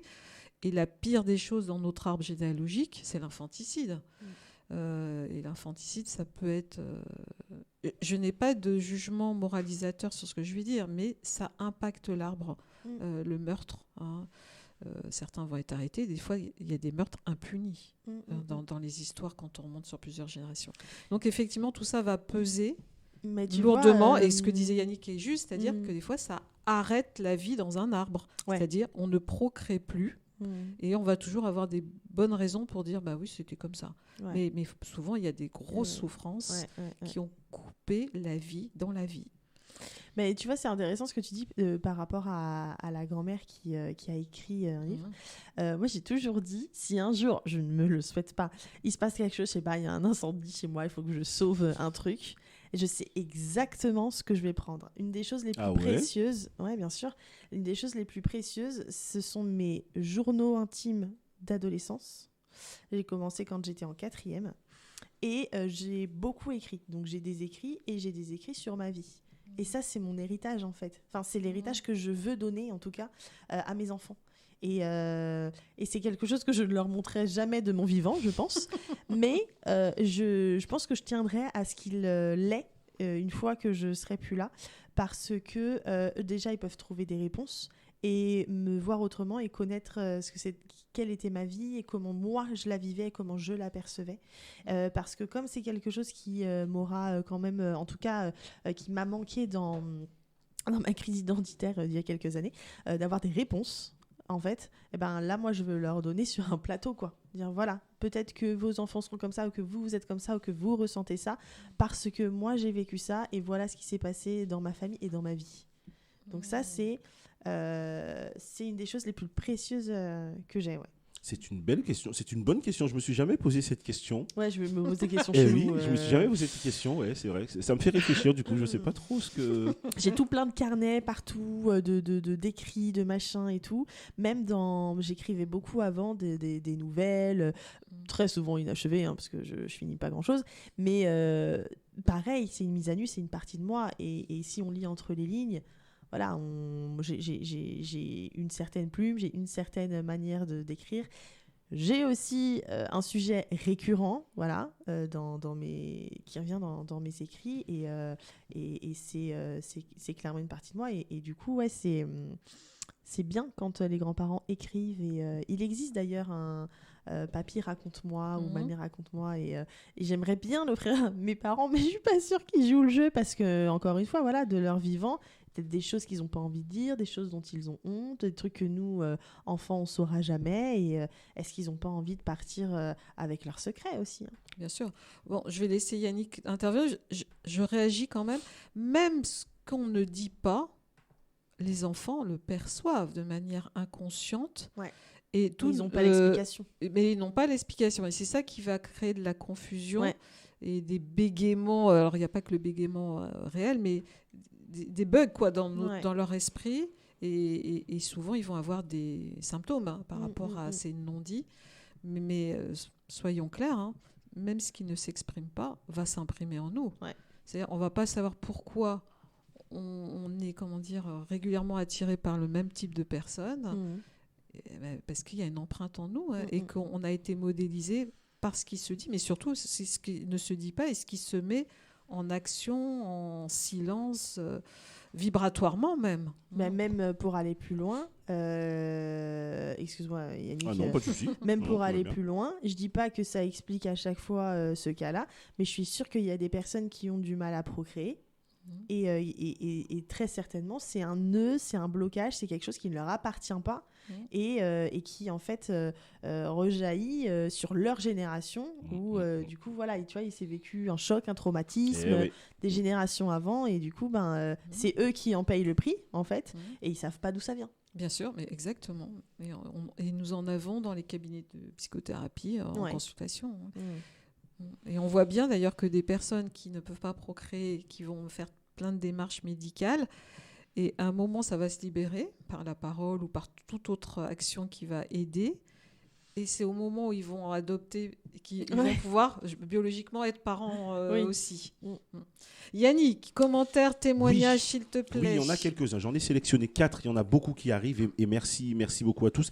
Et je vois que vous êtes tous très poètes aujourd'hui, et c'est peut-être le thème qui vous inspire de cette manière. J'ai William qui nous dit: Olivia, tu es belle.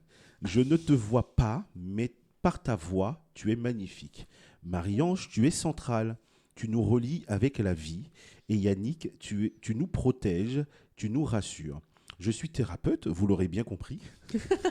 Non, franchement, Bah j'en avais pas compris. Bah non. Vous êtes géniaux et vous êtes utiles. Vous avez de belles âmes. Voilà ce que nous dit merci, William. Très C'est gentil. très gentil. Ouais, Merci beaucoup. J'ai sélectionné parce que William. vous savez, on ne fait pas d'auto-congratulation. Mais ça fait quand même, ça fait quand même toujours de bien. du bien et plaisir de lire ce genre de messages parmi les nombreux messages que vous nous laissez. Yoni nous dit: les grands-parents représentent le passé et le passé, c'est la fin. Alors que nous, enfants, nous sommes tournés vers le futur. Avoir besoin de savoir d'où on vient, c'est, à mon avis, ne pas savoir où on va. Est-ce qu'on a vraiment besoin de ça ? Voilà ce que nous dit Yoni. Je pense que ça faisait référence à ce que je disais tout à l'heure. Et Yoni a son avis et on le relaie sans problème. Sophie nous dit: super émission. J'aime. T'as du mal à te relire là ? C'est tout à fait. T'as vraiment mal écrit. Super émission. J'aime beaucoup, mais vous êtes trop rare et la rareté vous rend plus désirable, j'avoue. Avec des smileys qui rient. Moi, si je devais prendre une seule chose, ce serait mon doudou que j'ai depuis l'âge de 6 mois. Il a traversé le temps. Il a tout vécu et survécu. Je l'appelle Survivor ou encore Ninja Warrior, nous dit Sophie. Et Ronnie nous dit: voilà ma thérapie. Vous êtes tellement utile. Je m'assois et je fais cette thérapie une fois par mois, car il se trouve que depuis bien longtemps, tous les thèmes sur lesquels vous discutez sont des thèmes qui me sont chers et propres. Voilà, nous sommes une thérapie pour eux. Voilà les quelques messages que j'ai Merci sélectionnés. Yoni, Sophie, Ronnie et tous les autres, bien sûr, parce que Tout à fait. nous vous remercions chaleureusement pour vos témoignages. Et oui, et puis chaque émission, c'est pareil. On ne se laisse pas griser par ça, parce que vous avez une importance capitale aussi dans cette émission, parce que vos témoignages nourrissent aussi souvent le débat. Et à chaque émission, on a envie de vous entendre et vous êtes toujours présents. Donc merci pour ça. C'est vraiment top. Ouais. Il me vient aussi une idée. J'encourage les chercheurs de vérité dans leur propre vie et dans ce monde de faire ce travail sur l'arbre. Vous n'êtes pas obligé de faire quelque chose de très élaboré, mais déjà sur les 3 générations, grands-parents jusqu'à vous, ou même arrière-grands-parents quand vous avez des éléments. Partez à la recherche des informations en questionnant ceux qui veulent bien se prêter au jeu du questionnement, d'enquêter, de noter, de prendre 2 couleurs. Noter d'une couleur tout ce qui est traumatique, ça veut dire les décès brutaux, les maladies, etc. Et noter aussi les belles transmissions, c'est-à-dire un métier qui est honorable, ou quelqu'un qui a été résistant, quelqu'un qui a voyagé, ou autre, et où on sent que là, il y a de la joie, ou quelqu'un qui a été médium et qui a transmis son don jusqu'à son petit-fils, sa petite-fille, de noter tout ça, et puis il y a peut-être des anecdotes aussi caractéristiques. Et vous allez voir, rien qu'en faisant ça, vous allez ressentir des choses. Parfois, vous n'allez pas avoir envie d'écrire. Alors, vous allez sentir qu'il y a une gêne. Ou au contraire, vous allez avoir de la joie. Déjà, ça vous parle. Et puis, notez aussi les dates de quand vous avez l'information de naissance, de mort. Les prénoms. Vous allez être surpris de voir les prénoms. Ah, on m'a donné le prénom de ma grand-mère, de mon grand-père. Est-ce que ça résonne pour moi ? Les dates. Alors là aussi, ça parle beaucoup. Vous allez voir, vous avez des dates de naissance qui sont en lien avec une date de mort, ou le contraire, ou date anniversaire qui résonne avec la vôtre, ou avec un ancêtre. Qu'est-ce que ça dit ? Et dès que vous voyez dans un arbre la répétition de certains événements, alors mère célibataire, et ça se retrouve sur plusieurs générations, un gars qui avait 2 femmes, ou une femme qui avait plusieurs hommes. Enfin, on voit des fois des répétitions. Ça vous dit qu'il y a quelque chose qui cherche à être guéri. Notre arbre demande la guérison de tout ce qui s'est mal passé. Voilà. Et demande aussi la culture, le déploiement de tout ce qui fait du bien, qui nous met dans la joie et la lumière. Et je rejoins ce qui a été dit par Yannick. Oui, si on peut sortir des secrets de famille, franchement, allez-y. Vous allez voir, vous allez libérer Mais qu'est-ce qu'on libère et qu'est-ce qu'on s'allège? Et parfois, on a besoin de personnes extérieures pour faire ce travail de libération. Ouais. Je suis très d'accord avec ça parce que on ne s'en rend pas compte de ce que l'on détient quand on... Vous savez, moi j'ai entendu parler depuis quelques mois de mon arrière-grand-mère et je me rends compte qu'il y a des gens qui ont mon âge, c'est-à-dire 25 ans, qui parlent de notre arrière-grand-mère. Ça veut dire qu'ils ont eu cette transmission-là. Qu'ils ont eu...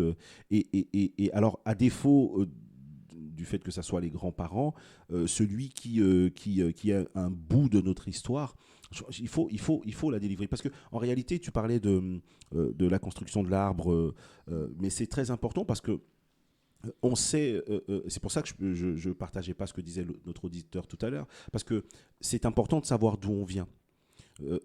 L'origine, parce qu'avant notre arrière-grand-mère, l'arrière-grand-mère, il y a quand même des personnes, l'arrière, on peut remonter très loin. Mais c'est important de savoir ça parce que, vous savez, quand ma mère, par exemple, a eu des enfants avec un homme, ma tante a eu des enfants avec un autre homme, etc. Et la famille, elle s'élargit au fur et à mesure. Elle s'élargit tellement, à tel point que, finalement, on peut ne plus retrouver de lien filial, de lien par rapport au nom de famille, quelque chose qui nous relie automatiquement quand on dit son nom de famille, que c'est important de savoir d'où l'on vient, c'est important de savoir à quel moment l'arbre, c'est la branche, une petite branche est née, s'est agrandie. Pour moi, c'est très important. J'ai fait il n'y a pas très longtemps avec ma fille qui va avoir 14 ans pour l'école, qui est au collège, on a fait un arbre généalogique. C'est génial. Génial. Au final, c'était son devoir à elle, c'est devenu le nôtre. Voilà, parce que c'était génial à faire ça. Et on s'est rendu. Et puis on a fait ça bien. On a mis des petites photos à côté de chaque nom. Bon, ça a été long, hein, mais c'était un super travail à faire et on l'a gardé. Parce que du coup, on se rend compte que oui, en effet, oh là là, ouais, il y a plusieurs noms qui viennent se mélanger à l'intérieur de la famille, qui recréent notre famille, et puis finalement, on retrouve le nom qui revient au final, parce que on sait qu'un nom de famille peut disparaître après le mariage, après.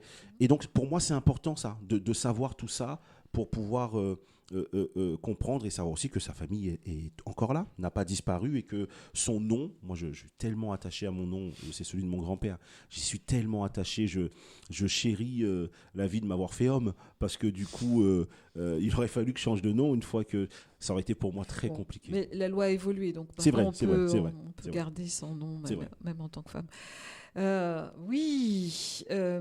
Je voudrais rassurer les auditeurs et les auditrices qui n'auraient pas de grands-parents, qui n'auraient pas d'histoire qui a été racontée et transmise. Rassurez-vous, on peut vivre bien quand même. Donc, je vais utiliser les mots d'un thérapeute, Monsieur Tomasello, qui dit les racines peuvent être dans et en dehors de sa famille. Hein. On peut quand même se construire un socle en dehors de sa propre famille si on a une famille toxique ou si on n'a pas eu de grands-parents où ils sont très absents. Un enfant qui grandit sans parents ou même parents peut s'enraciner soit dans sa propre ville, là où il est né, son quartier, une association ou une famille de cœur, quelle que soit l'obédience de cette famille. C'est important. Hein. On a de la résilience, l'humain est formidable pour ça, parce qu'il peut transformer. Voilà. Rien n'est définitif et on n'est pas prisonnier d'une histoire qui serait difficile, toxique et l'absence même de grands-parents et même de parents. Quand je t'écoutais, Yannick, je pensais au transgénérationnel. Je vais peut-être donner un élément, peut-être moi de vie, ma vie personnelle, en tant que descendante d'Afro-Caribéens en lien avec l'histoire de l'esclavage. Il s'avère que moi j'ai consulté un gynécologue parce que j'ai eu des soucis gynécologiques. J'ai eu un problème au niveau de la lèvre et après j'ai eu un gros fibrome. Et le gynécologue qui me disait qu'il y avait beaucoup de femmes noires, statistiquement, avaient plus de fibromes que les autres femmes, peut-être de type caucasien. Bon, lui, il m'a pas donné d'explication ethnopsychanalytique, mais moi j'en ai fait une en moi. Et je vois déjà dans ma lignée Ma mère a eu une hystérectomie, c'est-à-dire qu'on lui a fait, heureusement qu'elle a eu ses enfants avant, on lui a fait une ablation totale au niveau utérus et ovaire. Et j'ai d'autres personnes dans la famille qui ont eu aussi des fibromes. Il y a eu aussi une tante, une arrière-grande tante qui a eu un cancer, elle, au niveau de l'utérus et qui est décédée prématurément. Elle aurait pu vivre plus longtemps. Donc, il y a plusieurs endroits où on voit comment ça se répète. Et quand on creuse, parce que je n'avais pas les éléments, il y a eu des viols. Souvent d'un oncle, d'un grand-oncle. Et bien sûr, je l'ai su très tard. Personne n'en parle de ça. Parce que c'est tabou, c'est honteux. Mais on voit comment l'utérus, tout ce qui est gynécologique, devient en fait le sanctuaire de putréfaction, oui, on va développer des choses qui font mal, qui grossissent, des excroissances, et parfois ça peut être fatal. Donc il y a vraiment, et dans un travail thérapeutique où j'ai vu que j'ai libéré, alors que je n'avais pas la conscience de ces mémoires-là, de libérer des choses en lien avec de l'abus. Et de faire le lien, parce que c'est pas forcément parce qu'on a été violé dans cette propre vie, je l'ai pas été dans ma vie là, mes ancêtres oui, mais j'ai vécu des abus et je ne mettais pas de mots dessus. Je pensais que c'était normal. Non, on regarde pas une femme en désirant du sexe avec elle, on lui fait pas des réflexions bizarres, on va pas mettre sa main sur une partie de son corps qui est plutôt liée à des ébats amoureux, et de banaliser ça ou de faire comme si ça n'avait pas existé, c'était aussi récupérer ça. Voilà. Et très tardivement, même ma propre mère, avec une discussion que j'avais avec une de ses cousines, j'ai découvert des abus qu'elles ont été victimes dans leur propre famille ou par un médecin qui était le médecin de famille. Et pour une de ses cousines, c'était cette femme, elle n'a pas pu enfanter, elle n'a pas pu avoir de grossesse. Et elle est arrivée en France, elle s'est sauvée d'un homme qui était très abusif, très autoritaire. Elle pensait que ça allait la sauver de sa condition. Elle quitte les Antilles, elle arrive dans le nord de la France. Et elle se trouve, elle avait un problème gynécologique. On ne lui dit pas ce qu'on fait. Elle se retrouve, l'infirmière lui dit comme ça brutalement qu'elle n'a plus d'utérus. Et la gamine, elle n'a même pas, elle n'a pas de majeur ça, à l'époque. Donc là, c'est le châtiment qui tombe dessus. Donc elle se rend compte qu'elle ne pourra pas avoir un enfant. En tout cas, elle n'a pas cherché après à adopter, mais elle a été très traumatisée. Donc elle se sauve pour et bon voilà, je vous donne un peu pêle-mêle, mais c'est des choses en lien avec ce fameux transgénérationnel que ça vient nous impacter. C'est très juste. Je me rappelle avoir vu sur France 5, vous savez, le médecin qui est assez connu là, qui a la télévision. Michel Simès, voilà, qui lors de son émission parlait de ça. Il se trouve que 20% des femmes blanches peuvent avoir des fibromes, alors que c'est 50% des femmes noires. Et lui, il explique pas sous le même angle. Et il se trouve que les fibromes qu'ont les femmes noires sont souvent des fibromes utérins. Et donc voilà, ça m'a fait penser à ça, et ça rejoint forcément quelque chose. Alors scientifiquement, ça s'explique comment, il l'a pas su. Donc si on va plus loin que ça, forcément c'est un lien intergénérationnel, génétique, et c'est quand même très frappant qu'un truc qui peut toucher les femmes d'une manière générale touche une femme noire sur 2, alors qu'elle va toucher qu'une femme blanche sur 4. Bien sûr. Voilà. Et puis l'identité antillaise, ça peut faire bondir, mais c'est quand même le viol. C'est-à-dire dans les bateaux des négriers, c'est le viol. Et dans les plantations, c'est le viol. Tout à fait. Donc voilà, c'était je réagissais à ce que tu disais parce qu'en effet ça m'est revenu en souvenir, mais on parle de ça, mais il y a plein de, à mon avis, plein de sujets de ce type que l'on pourrait traiter, des différences entre la femme noire ou la femme blanche. Je pense bien sûr, je pense qu'il y aurait une ethnomédecine, une ethnopsychanalyse à avoir sur chaque région du monde par rapport aux cultures, par rapport à... Oui, il y a des spécificités, tu as tout à fait raison. Donc c'est un sujet hautement sensible Et il n'y a pas de fatalité. Non, c'est sûr. C'est déjà ce que disait tout à l'heure Olivia, c'est la prise de conscience, chercher de l'aide, du soin et transmettre pour arrêter justement que la répétition se fasse. Tout à fait. Alors, le temps passe tellement Le temps passe vite, oui. Il nous reste à peine 10 minutes à passer donc, ensemble. Je voudrais juste donner quelques infos, mais nous n'aurons pas le temps de développer. Oui. Il existe une loi qui dit que des grands-parents ont la possibilité, c'est même pas la possibilité, c'est dans le droit de voir leurs petits-enfants. Je ne vais pas la citer parce que je voudrais qu'on aille vite. Oui. Il y a des familles où, en conflit où on fait appel à cette loi. Et il y a aussi des dérives avec cette loi parce que si on ne voit pas les grands-parents, ne voient pas leurs petits-enfants, c'est qu'il y a une raison. Parfois. Et il faut aller mettre de la médiation, de l'explicitation, faire appel à du tiers, que ce soit un avocat spécialisé, que ce soit un médiateur des affaires familiales, peut-être, et parfois faire appel au juge aussi des affaires familiales pour dénouer ces situations. Alors j'aimerais sur notre dernière partie d'émission que nous puissions parler des grands-parents de cœur aussi, ou ceux qui peuvent représenter un bon grand-parent pour nous, symboliquement ou réellement. Et j'ai appris en préparant cette émission qu'il existe des associations de grands-parents qui veulent être des personnes qui veulent être grands-parents pour un petit enfant, une petite fille, et qui recherchent des petits-enfants, des petites filles pour donner du temps, parfois sûrement aussi partager des sorties et autres. Et tu as le nom de oui, ces alors associations ? j'en ai une, ça s'appelle Grands-parents de cœur, justement. Ok. Et c'est super. Comme il existe aussi des associations parrains et marrains de cœur, parrains par 1000. Et... Okay. Je trouve ça super. Ouais. Alors moi, j'ai pas de comme ça de grands-parents de cœur parce que j'ai des parents de cœur moi.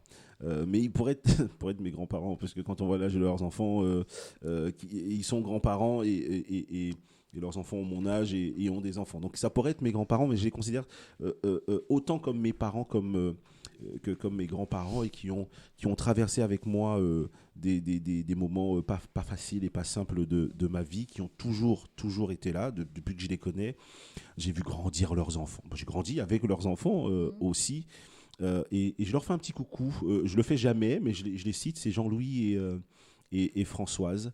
Je leur fais des gros bisous parce que du coup, Jean-Louis a eu un souci de santé il n'y a pas très longtemps et il est encore là, bien debout, heureusement.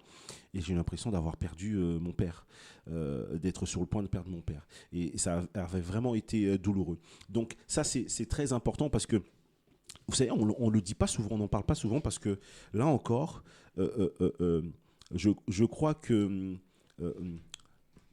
nos positions, on y tient. La mère a envie d'entendre qu'elle est mère et elle n'a pas envie d'entendre qu'on a une autre mère de cœur. Je crois que c'est plutôt difficile à entendre. Donc c'est vrai qu'on n'en parle pas souvent, on le garde pour nous au fond de nos cœurs. Mais voilà, moi c'est des gens que je chéris vraiment.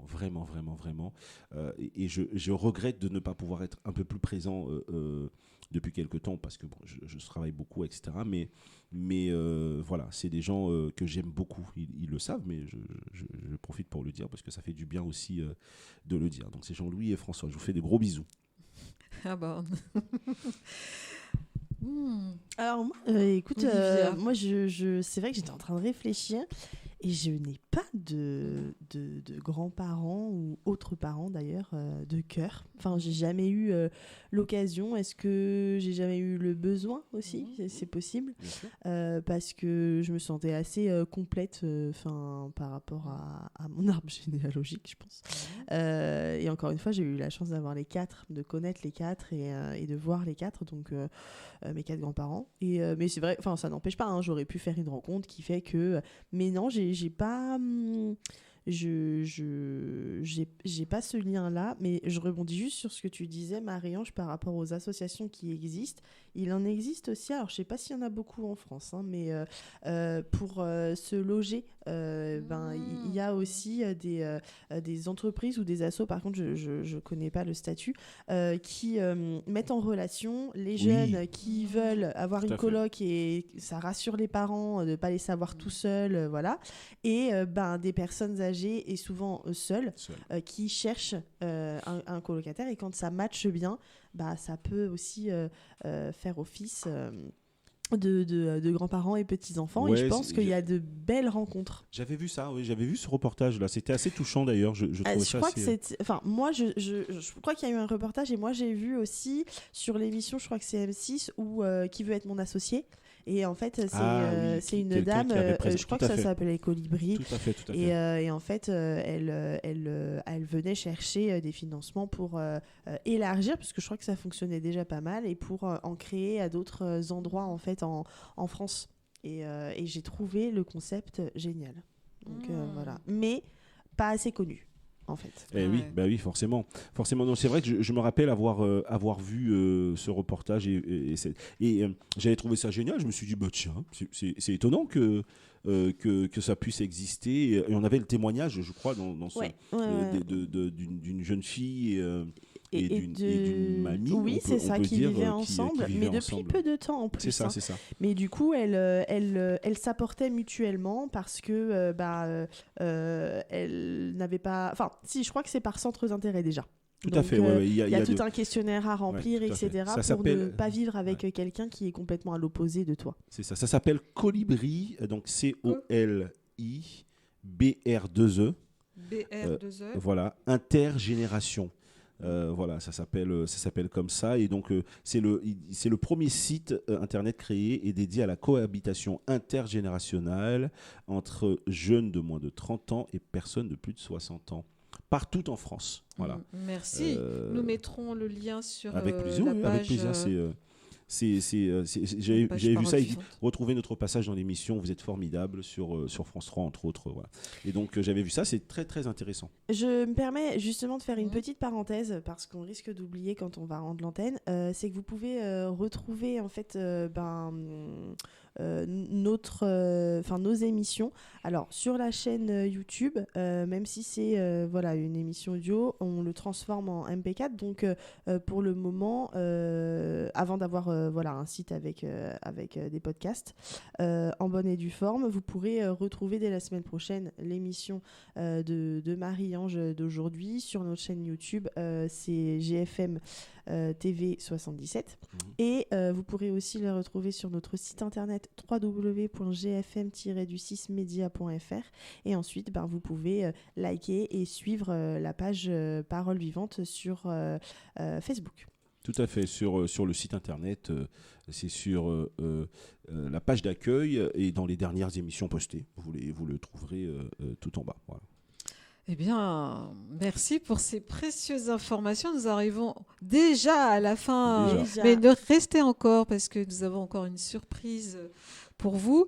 Et quelques mots de fin. Et je voulais dire, quelle que soit votre condition et votre âge,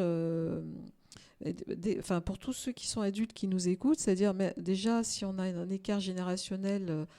allez, on va dire, on peut enfanter à 18 ans, même plus, mais pas ici dans l'hémisphère nord, mais allez, à 40 ans, pour ceux qui approchent la quarantaine, vous avez déjà biologiquement la possibilité, même avant, d'être grand-père ou grand-mère.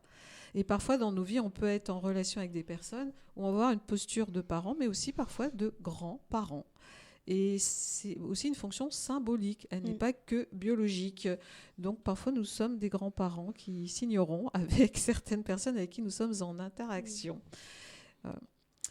Alors...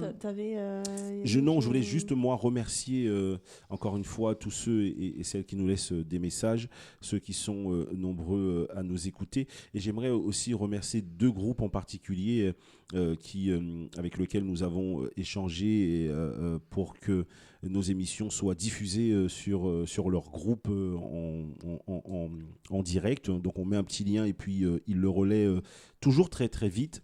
C'est le groupe Débat, Littérature, Bien-être et Philosophie que je salue. Et je salue Martin qui est l'administrateur de ce groupe.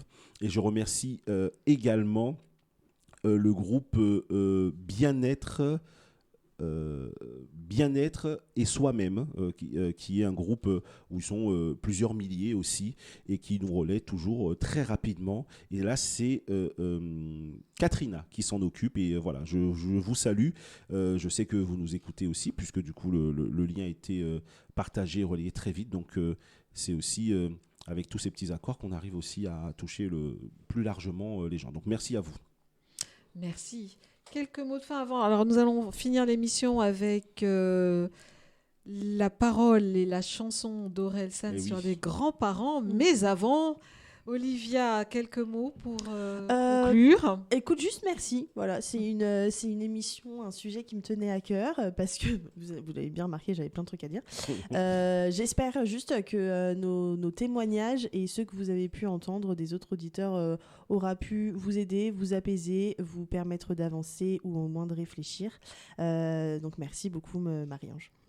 Merci Olivia. Et merci aussi, c'est un thème qui, comme tous les thèmes, mais celui-là était particulièrement important pour moi.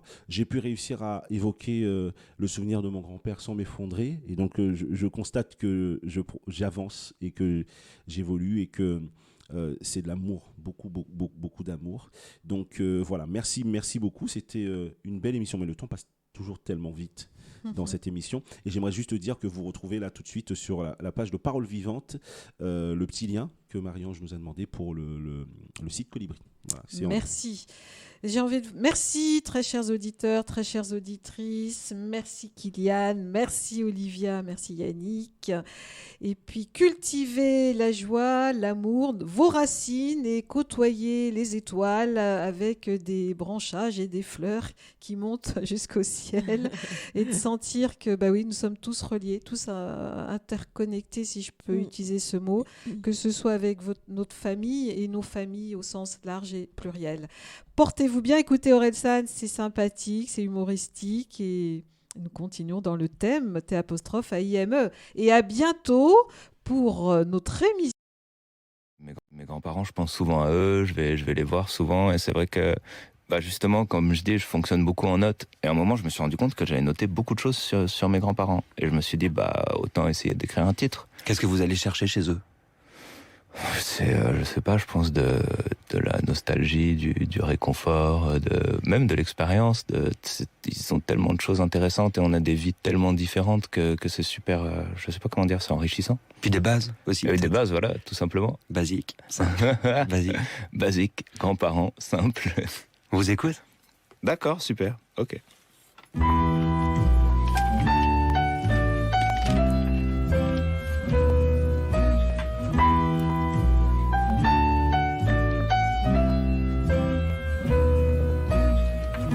Des fois, ma grand-mère sort un rôti de son sac à main.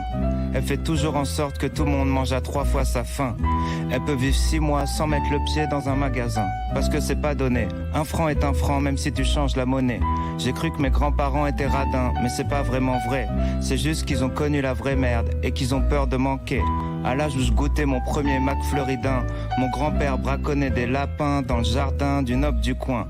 À l'âge où j'ai eu mon premier scooter, mes grands-parents plongeaient dans un ravin quand ils entendaient un réacteur.